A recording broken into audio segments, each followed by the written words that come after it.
I think we're getting into a routine that if Brandon teaches that I'll fill in here, or maybe there'll be others that do fill in here, but I assume that I'm the one that's up because I didn't see anybody else stand up to teach. Nobody pushed me down back out of the way, so here we are. Okay. Last time I spoke, we spoke on suffering. If you would open your Bibles to Genesis chapter 1. Genesis chapter 1.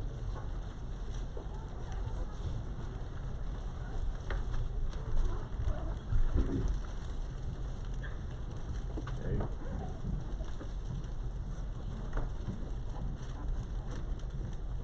Now, go to chapter 2. Verse 18. I don't know what I was thinking. I wrote it down, what I was wanting, but I don't have my notes up yet. What did I do with them? They're here somewhere. Genesis chapter 2, verse 18. Scriptures teach here, and we're going to pause on this and look at it just a little bit close. This is probably a verse that they're discussing next door, wouldn't you think? And it said, and the Lord said, it is not good that man should be alone. I will make him a help meet for him. That's only after all of the animals have passed by. If you look down in verse 20, God and Adam gave names to all the cattle and to the fowl of the air and every beast of the field. But for Adam, there was not found a help meet for him. Just a little quick definition here. What's that word meet? M-E-E-T. We think of meet someone, meeting and all that. How do we understand that? What does that mean? There was not anyone that was meet for him. What does it mean? There's one word, starts with S. Suitable. There was no one suitable. Of all the animal kingdom, there was none suitable for Adam. Okay? I may mess up and say Abraham or somebody. Y'all just assume that I'm talking about Adam at this moment. Okay? All right. There was none suitable. Go back to verse 18. It is not good that man should be alone. Little disclaimer here. Does that include women? Just say yes. Mankind. So what is this I guess you would say an admission of or a recognition of? What does this recognize? What did deity see here about mankind? What did he see here? The work wasn't done. Creation was incomplete at this moment. Hey ladies, think about that. The completion of creation came when Eve was formed. What is this an admission of? Or a recognition of? Of course, the Godhead already knew this because the Godhead had made man, and he understands man. He understands how he is wired, how he thinks, how he wants, how he feels, his needs and his wants. What is this a recognition of? That man is a social creature. Okay? He is a social being. Probably a little bit more accurate. Man is a boom. Look at here. We're not alone, are we? Okay. Man should not be alone. Then he brought into existence the helpmate. God knows his creation and the drives of man. He sees that. He understands that. Okay. Now, what I want you had last week. Now, let's talk a little bit about suffering. Say, wait a minute. Where is he going? How can he tie these two together? Well, let's just stop right there, drive a stake down, and then I'm going to tie this stuff together as we go here. Okay? Someone read with me, if you would, Philippians 3:10. Philippians 3:10. Now, I'm going to probably touch on some passages that we touched on last week. Okay? And these do kind of set a precedent, and we're going to talk about suffering. Now, we are going to talk about it probably in a different area. There's all types of sufferings that humanity experiences. Is it not? Okay. What I'm trying to do, I'm trying to nail a specific audience. I don't know where I'm going. I believe some of you do. Look at me if you would. Let's talk about suffering, suffering in general. Why is it so that man must suffer? You know, how could it be that an all-powerful and an all-loving God will allow this? Some may question. But look in Philippians 3, verse 10. Philippians 3, verse 10. If you read earlier in verse 8, he said he counts everything but loss. He discredits all that he had done, all of his achievements, all that he had. He just says, away with it. At one point he says, I count them but dung. Okay? What for and why? And based on that, so that he could be found in him, verse 8, 9, and then verse 10, that I may know him. That's an intimate relationship and knowledge. That I might know him and the power of his resurrection. And here it is. Underline this. And the fellowship of his good times, his happy times, his glory, the fun, and all that good stuff. No. And the fellowship of his sufferings. Did Christ suffer? Was it just a suffering on the cross? That, you know, couple, 2 or 3 days right there. Was it just that he suffered? Did he suffer prior to that? Did Christ suffer disappointment? Did Christ suffer letdown? Did Christ suffer betrayal? Did Christ suffer loneliness? Did he not? He suffered all of those. He did. We as Christians, as we read these texts here, understand there is a fellowship. We want fellowship together. We want fellowship in his glory, and we'll have that.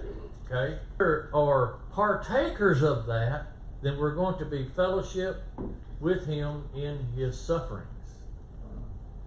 Fellowship of his sufferings. Yes, ma'am. Oh, he didn't have to do any of that. Did not have to. Voluntary. He did it for us.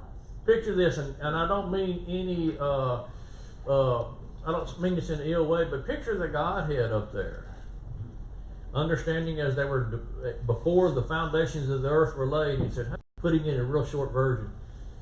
The Godhead, talking amongst themselves, said, we're going to make man.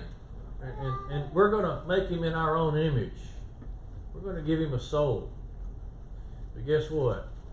That soul's going to be sold. It's got to be bought back. And then that second person of the Godhead raises his hand and says, I'll go.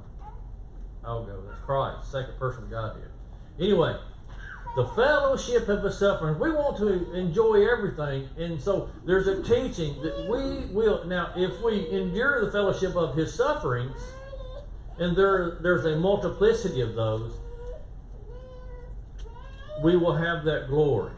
There is a purpose and a design, and I stated that earlier. There's a purpose and design in suffering. And what was it? You remember? Look at Romans chapter 8. This is a big chapter. I probably have never done it justice. It talks about the creation of man and how that, and this is talking specifically more so about the physical suffering and the degradation of our physical bodies. Okay, it's talking about that and death, that type of suffering more specifically. But it doesn't necessarily rule out the suffering that we have that's outside of the physical realm, but more in the emotional realm. There's all types of suffering. Christ suffered physical death, did he not? Pain. Okay, he also suffered sorrow, anguish, did he not? Despair. Those are all sufferings. Okay. Now, in Romans chapter 8, beginning in the verses 17 and area, it talks about that we are the children of God, beginning in verse 16. And it said, if we're children, then we're heirs. Okay? We like that. We want to have that inheritance with him. And we're joint heirs, and if be so, we suffer with him. When a family member suffers, do we all not suffer? Joint suffering, joint heirs. That we might be what? Glorified together. There's the good part. Got to get that first part in first, though, do we not? It's going to happen. And he goes on to talk about the brevity of suffering. For I recognize that the sufferings of this present time, sometimes they can be most grievous, can they not? List some of the sufferings that we experience. I may have mentioned some. And I'll go ahead and I'll talk about the physical, but I want you to bring out some of the emotional ones. Some of those. Physical, death and dying, suffering, physical pain, dying from disease and sickness and all of that. That's the suffering that arthritis. I recognize that a whole lot more each day that the calendar turns over. I recognize that. Thank goodness that there's medications out there. God gave us a mind. That's providential healing right there. But what are some of the other types of Suffer when we lose a loved one. loved one? And that's where I'm at today. So we can just cut to the chase right there. Loneliness and suffering of a lost loved one. I cannot personally relate exactly to what some of you have already experienced. Okay? I cannot. I have not lost my spouse. She's still here, right there. Okay? I can't relate to that. Okay? I can be sympathetic. I can be empathic, but I cannot understand fully. Okay? I have not experienced that, nor she. But some of you have. Many of you have. We have widowers and we have widows in our audience that have suffered that. And this is the audience, that's my target audience today. Now, we talked about, and I don't want to cast a cloud over the bright day that we're having outside. But what I want, there's some purpose in this lesson. Number one, I want to discuss it. I want to talk about, how that it is a part of God's design. Suffering brings hope. Tribulation brings hope and patience and hope. And as a result of that, it brings salvation. Okay? Brings salvation. Then I hope if we have time that we're going to talk about some examples of those that suffered. Might not be a specific application or specifically applicable to what I want to target this morning, but it does talk about suffering. So think of some examples as you can help me come up with some of the examples in the scriptures of those that suffered possibly in this area here. Maybe their spouse didn't die, but something happened to them, or something their spouse did, okay? And then we're going to try to deliver some tools for managing that suffering. Some tools, some helps for doing that, okay? The fellowship of his sufferings. In Romans chapter 8, where we are there, if you look on through, and I pointed this out in verse 24, 8:24, for we are saved by hope. There is a purpose in the suffering that we experience. We are saved by hope. Look in chapter 5. I'm not sure if I covered these the last time or not. I'm not one that slavishly follows my notes. But in chapter 5, and Romans chapter 5 in verse, let's see. What was my verse I want to pull out here? In tribulation produces hope or patience. Where am I at here? Verse 3. Okay, let me start at verse 1. Therefore we are justified by faith. We have peace with God. And I'd like to even underline this and add this. Not that I'm adding to the scriptures. We have peace with God, through God, and by God, through our Lord Jesus Christ, but whom we have access by faith, reading through the brackets, into this grace we stand and rejoice in hope of the glory of God. That's future tense, looking outwardly. And not only so, but we glory in tribulations also. We glory in tribulations also. Think about that. The suffering, and I'm going to go back to my target subject. The suffering of loneliness, it's a form or type of tribulation and trouble and sorrow. In tribulations, it says not only, but we glory in tribulation also. We can actually glory in that. Well, that seems like a stretch, does it not? Put those two together. Knowing, and here's how though. Here's the answer. Knowing that tribulation worketh patience.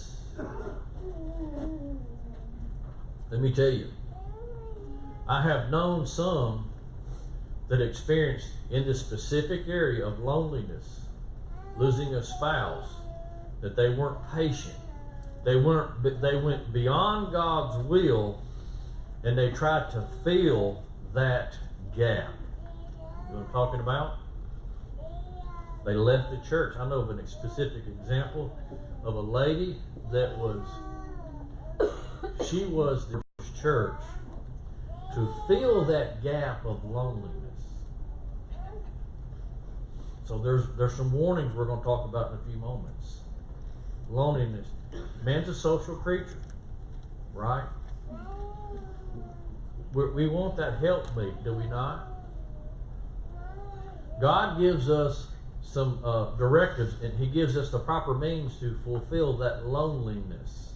And there's a multiplicity of ways that are scriptural and that are proper, and there's a multiplicity of ways that it is not. Fulfilling that void, that gap, that hole. You know, we're talking about how when we read the scriptures, when God made them one flesh, the twain became one flesh. We always refer to our soul mate. We refer to our spouse as our soul mate. When we lose that soul mate, we seem that it may feel like, I don't know, like I haven't experienced it. Might be that we lose part of our soul, it seems like. I know that's not really proper or correct, but it seems that huge void or loss. Okay? But look at that. Knowing that tribulation worketh patience. Okay? And patience, experience. There's some experienced folks out there. I can see you, I know who you are. Some of you, don't know all of you. There's some experienced folks. And it's not just loss of a loved one through death. We can lose our spouses to the world. Divorce. We can lose our spouse through those. And patience, experience. Some of you experience that. Not there yet. I watch it, hear it, study it. Got a little bit of education on it. And experience, here's what it is. Does what? Brings forth what? Hope. Hope of what? That one day we're going to throw all this off. When you go to chapter 8, that's what it's talking about in chapter 8. Whole creation groans against this existence, this painful existence of suffering, both physical and mental. We want to put it off and put it away. It's coming. That's coming. Read Romans chapter 8. It's coming. Physical suffering. Physical suffering. So, and I'm going to look down at my notes. My notes kind of tripped me up. So it made me kind of jump around. Why should we study this? Because there's people that are suffering. Okay? And there's people that are suffering, that have experience, that can share with us. You can share with others. And there's folks that are going to be suffering. All of us, eventually, will have our time in suffering. So that's telling us, hey, guess what? It's a-coming. So what should I do? Just fall apart when it happens, or should I do what? Prepare myself. What are some of the tools that I can use to prepare myself? Number one, look at some of the examples in the scriptures. Lean on the scriptures. How can I prepare for it? I've got a little list down here. Have a closer relationship with God, an intimate relationship with God. How do we do that? Through His Word, study of His Word, and with His people. That's how we have a greater relationship. You know, the disciples, the apostles said, show us the Father. Others did. Show us the Father, and it will suffice us. And what did He say? If you've seen me, you've what? Seen the Father. Should be the world will show us Christ. Show us Christ. Should be, if you've seen us, seen our life and our lifestyle, you've seen Christ. And that's how we encourage each other and help to save each other. We have to understand God's purpose. Okay, that's another one of the two. When we fully understand, when we prepare ourselves for when that time does come, and hey, it might not just be a spouse. It could be a child, it could be a parent, it could be anyone. Okay? And you could actually be put in a place where you still way that we can be separated and experience that sense of loneliness. We have to understand that God has a purpose. God has a purpose, and therefore we have a purpose in life, do we not? We have to be fully involved in fellowship with the church. If all my folks are gone, okay, both my parents are gone and my only sibling is gone. If all my folks are gone, of course I still have a wife, and I've got children and I've got grandchildren. I've got plenty of fellowship. Matter of fact, we had them yesterday. I'm ready for a little bit of quiet time. Y'all know what I'm talking about? You know what I'm talking about? Some quiet time. Okay. But we don't want to see them go. You know what I'm talking about. Quiet time. Relationship with God that we can experience.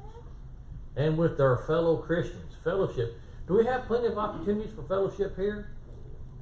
Lots of opportunities for fellowship here. Engage. Get involved. Go do something. We're going to talk about some examples, if I ever get there, of how we can see this demonstrated. Okay? Let me move on then. Go do for others. I'm jumping all the way down to the end of some of the tools that we can have. Then I'm going to look at some of the examples and go to some other scriptures here. Go do something for others. Seek opportunities. You're suffering loneliness, despair, anguish, separation, and it's getting up next to you. Don't be a casualty. Get up and go do something. Busyness helps a lot. Go help others. Seek out others that are in need. Possibly others. And then those little blessings will start coming in your lives. They'll start paying back. There'll be payback. Here's another one as we prepare. Raise a faithful family. What do you mean there? Raise a faithful family. One day, as we grow older, we're going to start passing away. And the spouse that's left over can suffer being alone. And guess what? They've got children. They've got grandchildren. And it might be, what you want is faithful grandchildren and children and great-grandchildren on down the line. You want faithful ones.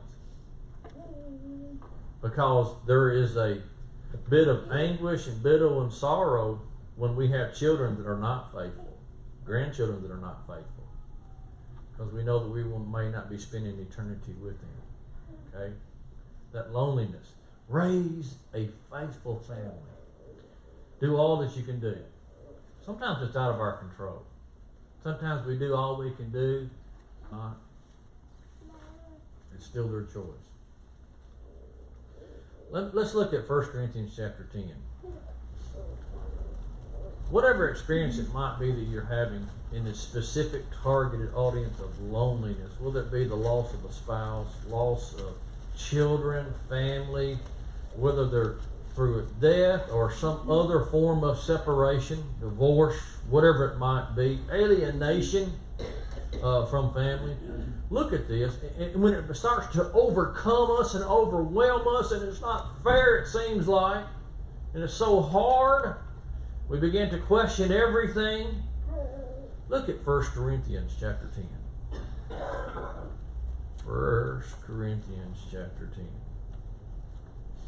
When we begin to look, I'm going to go to verse 12 here in a second.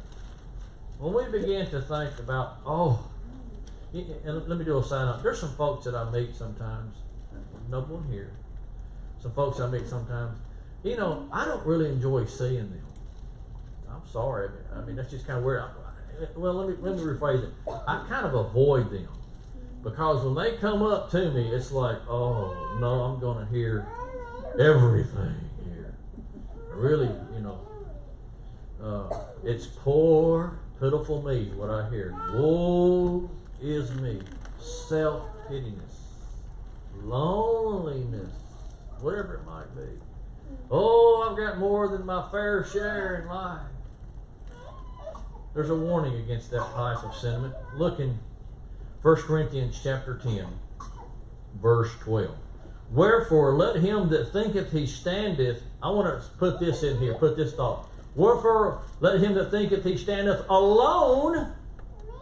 See what I'm saying there? I'm the only one. Woe is me. Wherefore, let him that thinketh he standeth take heed lest he fall. You're not the only one out there that has ever suffered separation or loss. You're not. It's hard. It's personal. It's right up front. You are not the only one that's ever experienced this. You're not the only one that is experiencing it at this time. And you're not the only one that will ever experience it. Therefore, look in verse 13. There hath no temptation to fall into apostasy through loneliness and suffering, or to go into the world to forsake God and his will. There hath no temptation taken you such as is common to man. Talking about our specific targeted subject here. But God is faithful, who will not suffer you to be tempted above what you are able, but with the temptation also make a way of escape, that ye may be able to bear it. Specifically is included here being lonely and suffering loneliness. There's an answer for it out there. There's a fix for it. God has given it. You're not alone. When you start thinking, I'm the only one and I've got my woe is me. We become selfish, full of self-pity. Full of self-pity. We lack self-control when we do that.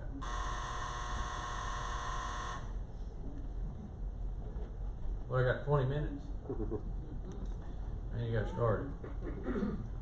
I want to show you an example in the scriptures of one that did this. Now, it doesn't specifically apply toward this. Go to the 142nd Psalm.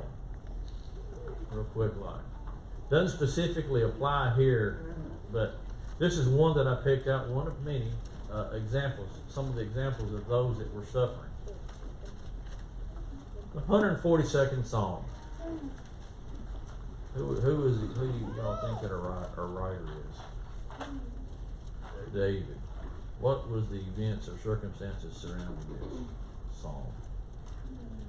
Remember, David was pursued by Saul. They were after him, trying to kill him. And he and his band of men were on the run. I can get there. I'm going to talk when I get there. 42nd Psalm. Look in verse 2. 42nd Psalm. This is David. He's in a cave, the cave of Adullam, I believe. He's being pursued, and he got no help. He's got no help. And he's at the end of his rope. He's alone. Let's prove this. I poured out my complaint before him. Verse 2. I showed before him my trouble, when my spirit was overwhelmed within me. Then thou knewest my path. In the way wherein I have walked, they privily laid a snare for me. In other words, his enemies were after him. Probably don't need to apply that. Now here it is. Now look in verse 4. I looked on my right hand and beheld, there was no man that would know me. Refuge, safety, security, friendship, fellowship, companionship failed me. No man careth for my soul. A little bit of self-pity here. Can we interpret this psalm this way? He might be demonstrating to us, hey, that there is. Read the rest of the psalm, and I believe he will bring it out. We can experience these kind of feelings. He says, I'm brought very low. Very low. Bring my soul out of prison, verse 7, that I may praise thy name. He knows the answer here. David knows the answer. But he's still experiencing that emotion of loss, is he not? Suffering, separation, loneliness. Can you think of other passages, other examples in the Bible about those that suffered loneliness, separation? Tell me about you scholars. Tell me about Hosea. You may call him Hosea. Hosea. Tell me about Hosea. Do you know about that prophet? What did God tell me to go do? Did I hear somebody? Or was that a... What did God tell Hosea to go do? To go get a wife from where? From the people of God? From Israel? He said, no. He said, go get a wife from whoredom. Go get a harlot. What? This was a picture for Israel, or a picture of Israel. God said, go marry a harlot. He told it. What was her name? Anybody remember? It's a funny name. Somebody said it. Gomer. Gomer. What kind of a funny name? I wonder where Gomer Powell got his name. He loved his wife. And then she did what? She took off. She was a harlot. Can you imagine what that man experienced? Being commanded of God to do this? And then what did God tell him to go do? What did he tell him to go do? Go find her and what? Buy her back. Before that, he told his kids to tell her, go tell her. She's not being my wife. We're not a husband and wife if you read chapter 2 of Hosea. Was all of that in the purpose of God? Absolutely. Everything he suffered was in the purpose of God to illustrate to Israel how that they had been unfaithful to God. There was a purpose in that loneliness that he experienced.